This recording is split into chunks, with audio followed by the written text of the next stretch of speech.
Gurmaigat, and I would like this afternoon, to raise again the issue of housing. I'm very conscious that as we now meet, I suppose the light at the end of the tunnel gets a little bit brighter for people, and we're now beginning to consider what life and what Ireland will look like once the pandemic passes and once the public emergency is over. I think it's very encouraging that despite everything that people have been through in the last year, that people still have that sense of hope and that sense of appetite for a better and a fairer Ireland. Long before the COVID emergency, people faced very many profound crises because of bad politics and bad government. And many of these crises deepened during the course of the pandemic, but the one that really stands out is the housing emergency. That, I suppose, alongside the mental health emergency, which colleagues have discussed this morning. And when the Taoiseach came to office, he said that his government would fix housing. He came to office on the back of an election campaign that was very heavily focused on the housing crisis.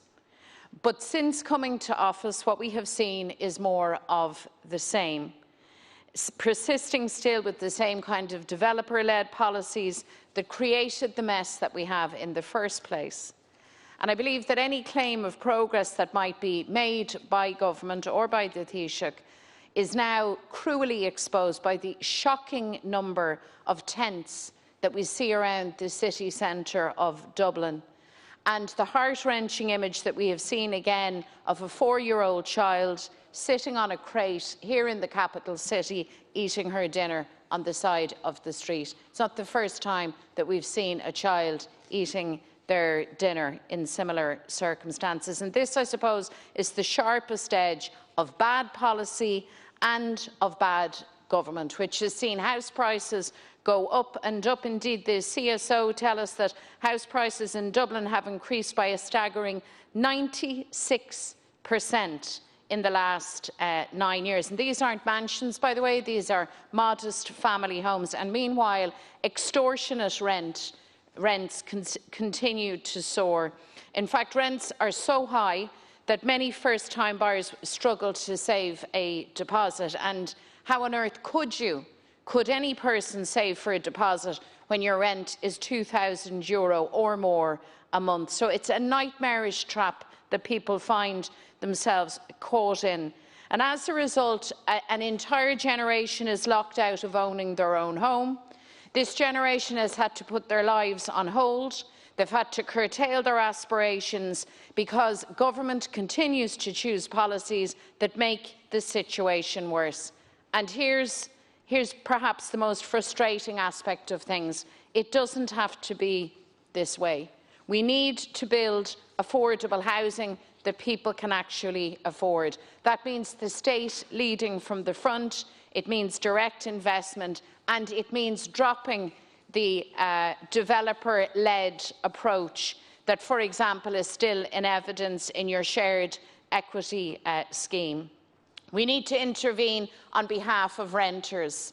We have to ensure that evictions remain banned for the foreseeable future, but above all, we need to ensure that rents are cut and that increases in rents are banned. And I want to ask you this afternoon, Taoiseach, to guarantee and to offer to work with the rest of us to ensure that we see a cut in rents and that we see any increase in rents to be banned. Rents need to be frozen. Thank you very much, Deputy. Taoiseach. First of all, I would have to disagree with the Deputy's presentation of the issue, and to say at the outset that Fianna Fáil has been in government now for 10 months, in a coalition government with the Fine Gael party and the Green Party, we having been out of government for 10 years. And we have made housing a major priority of government with our colleagues. And Darragh O'Brien, as Minister for Housing, has applied great energy on a range of measures designed to deal with the housing issue, to deal with homelessness, and that image, that photo, is a very upsetting one. But progress has been made in relation to homelessness in the last 10 months. And the family homelessness has declined by about 42%, homelessness overall by 19%, but more needs to be done. Progress has been made in relation to homelessness, but we're determined to do more and to expand the Housing First programme, which has been effective in terms of reducing homelessness, and particularly for single adults in particular. And that is something that the Minister is very, very focused on. We want to create opportunities for people to own their own homes. We want to create opportunities also for people to get faster access to social housing, and the state taking a key role in building and facilitating the building of social houses. And 3.3 billion was allocated in the budget, unprecedented sums of money, to make sure that we can start to build the largest social housing programme in the history of the state, and over the lifetime of the government, resulting in 50,000 new social houses being built. Now, we have been hit in the first 3 months of the year, which the Deputy hasn't acknowledged. We had to shut down construction significantly because of COVID-19 and the third wave.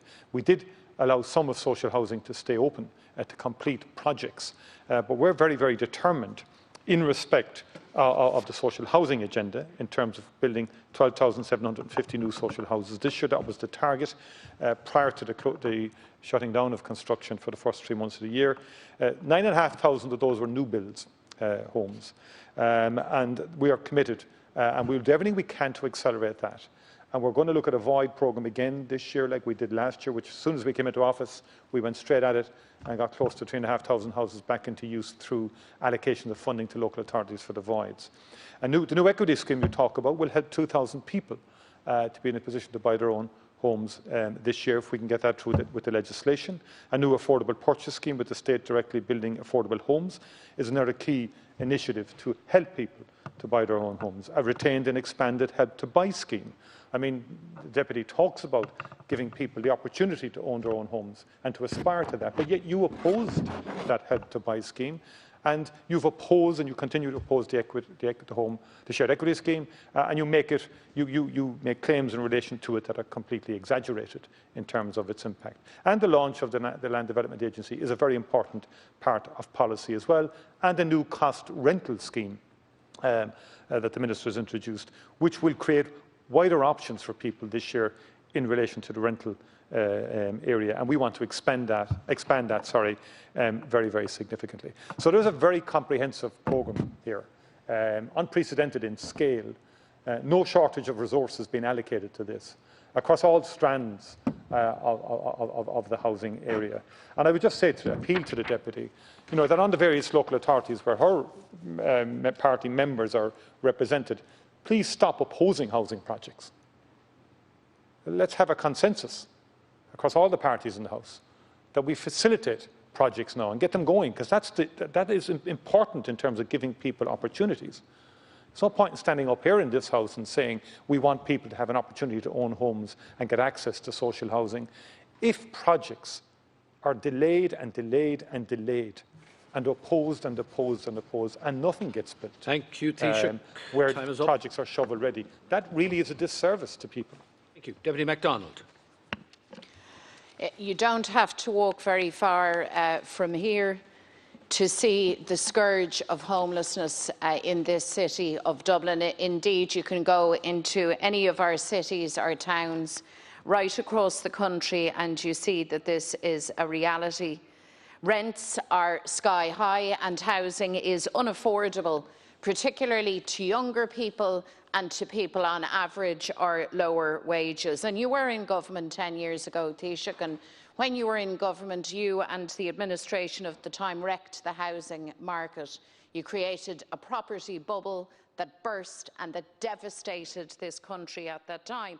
And 10 years later, we see history repeating itself. Yes, developers are taken care of, landlords are taken care of, but younger people, people on low incomes, all left behind, and home ownership remains beyond their reach, and rents are crucifyingly high.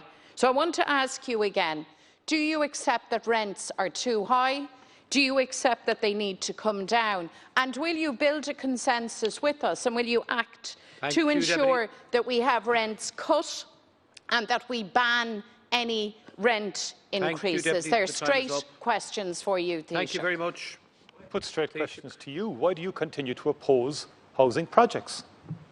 Why do you continue to oppose schemes and initiatives that would give young people an opportunity to own their own homes? You keep on opposing such initiatives, undermining them all of the time.